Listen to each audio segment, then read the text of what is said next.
রাজ্যের তরফ থেকে যতই চাপ আসবে ততই সাধারণ মানুষ আরও একজোট হবে।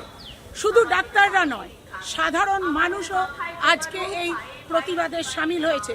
আজকে বউবাজার থানার সামনে সকলে অবস্থান বিক্ষোভ করছেন, কারণ বারবার ডাক্তারদের ডেকে এনে যেভাবে তাদের সময় নষ্ট করে তাদেরকে হ্যারাস করা হচ্ছে বলেই তারা বারবার অভিযোগ করছেন। আর সেই জন্যে বিভিন্ন ডক্টর থেকে সাধারণ মানুষ আজকে এই বউবাজার থানার সামনে অবস্থান বিক্ষোভ করছেন। শুনতে চাইবো আগে মানস এবং সুবর্ণ। শেষ 2 সপ্তাহ ধরে বাংলায় একটা অলিক পুনাট্য সংগঠিত হচ্ছে। প্রত্যেক দিন সিনিয়র এবং জুনিয়র চিকিৎসককে ডেকে পাঠানো হচ্ছে, হেনস্থা করা হচ্ছে। তাদের বিরুদ্ধে অভিযোগ তারা বাংলার মেয়ের হত্যাকাণ্ডের বিচার চেয়ে রাস্তায় নেমেছে।